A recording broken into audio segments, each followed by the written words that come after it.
उद्धव जी भगवान की उत्सव मूर्ति हैं। इसी से श्री कृष्ण ब्रज में स्वयं नहीं लौटे।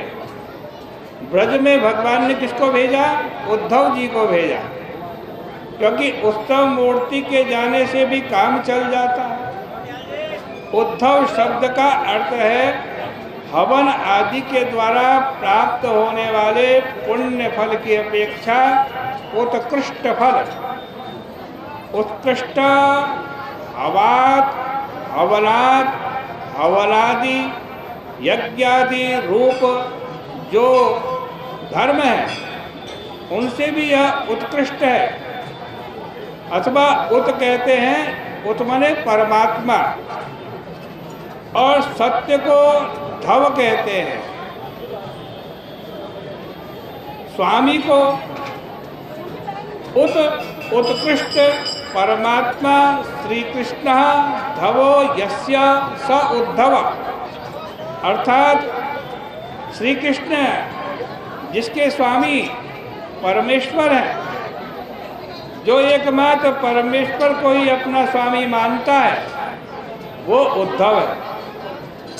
तो श्री कृष्ण के संकल्प के अनुसार लोगों को ज्ञान दान करने के लिए उद्धव जी रह गए और उनकी आज्ञा से बद्रीनाथ जाकर के वो अपना काम करने लगे। विदुर जी ने भी कहा, यदि परमात्मा कृष्ण चाहते तो अपने श्री विग्रह को हमेशा हमेशा के लिए मृत्यु लोक में ही रख लेते। उनको ऐसी क्या जरूरत पड़ी कि उन्होंने अपने श्री विग्रह का संवरण किया? वे क्यों गोलोक में गए या ब्रह्म रूप में स्थित हो गए? इसका उत्तर विदुर जी को यह मिला कि मर्ते न किम स्वस्थ गतिम प्रदर्शयन। जो स्वरूप में स्थित पुरुष है, ज्ञानी पुरुष है, उनको यह दिखाने के लिए कि आकार का, रूप का, आभास का कोई महत्व नहीं है। श्री कृष्ण ने अपने श्री विग्रह का परित्याग किया। मरने वाली चीज को यदि भगवान श्री कृष्ण रख लेते तो दूसरे ज्ञानी भी कहते कि श्री कृष्ण के समान हम भी अपने शरीर को रखेंगे। तब सब लोग अपने अपने शरीर के प्रति मोही हो जाते और उससे किसी को वैराग्य नहीं होता। इसलिए श्री कृष्ण ने कहा कि ज्ञानियों, हम अपना शरीर नहीं रखते, तुम भी अपना शरीर बनाए रखने का मोह मत करना। जब ब्रह्मा का शरीर भी एक दिन गिर जाता है, तब ब्रह्मा की बनाई हुई सृष्टि में किसका शरीर हमेशा रहेगा? अतः भगवान का देह त्याग धीरों के लिए भी धैर्यवर्धक है। अब विदुर जी को उद्धव द्वारा यह ज्ञात हुआ कि भगवान श्री कृष्ण के लीला संवरण करते समय उनकी याद की थी।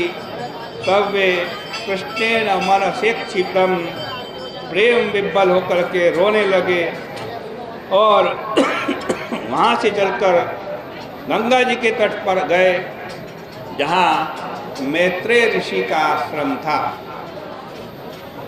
सुखदेव जी महाराज कहते हैं कि परीक्षित, मैत्रेय मुनि इसी हरिद्वार क्षेत्र में विराजमान थे, इसी हरिद्वार क्षेत्र में बैठे हुए थे।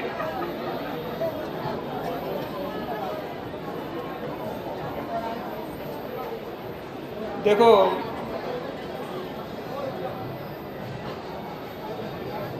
हरिद्वार क्षेत्र में आकर के बैठे हुए उद्धव जी से विदुर जी मिले। जाकर विदुर जी ने मैत्रेय जी के चरणों में प्रणाम किया, उनसे प्रश्न किया कि सुखाय कर्मणि करोति लोकः, कि संसार के जितने लोग हैं वो अपने अपने सुख के लिए कर्म करते हैं। दुनिया में कोई भी ऐसा व्यक्ति नहीं जो दुख के लिए कर्म करे, मुझे दुख मिले इसलिए कर्म करे। हर प्राणी किस लिए कर्म करता है? सुख के लिए। परंतु उनको सुख नहीं मिलता, न उनका दुख दूर होता। अतः इस विषय में क्या करना चाहिए? देखो, इस प्रश्न का उत्तर मैत्रेय जी देंगे, जो देंगे सो देंगे। हम लोग इस पर विचार करते हैं कि मनुष्य को सुख दुख जिस मसाले से होता है, उस मसाले में परिवर्तन करने पर ही दुख मिटेगा और सुख की उत्पत्ति होगी। हम परिश्रम की आग में तपते भी रहें और कहें कि हमको ठंडक मिले, तो ठंडक कहाँ से मिलेगी भाई? बल्कि और भी ज़्यादा से ज़्यादा तपन होगी, दुख मिलेगा। संसार में मनुष्य एक तो माया के कारण भगवान से विमुख हो गए हैं, दूसरे उनकी अधर्म में रुचि हो गई। अधर्म में रुचि होने पर दुख होना अवश्यम भावी है। मनुष्य जब दुखी होता है तब घबराता है, लेकिन उसे घबराना तो तब चाहिए जब वह दुख जनक कर्म करता है। चोरी करते समय मनुष्य नहीं घबराता, जब सजा मिलती है तब घबराता है। इसलिए दुख से बचने का उपाय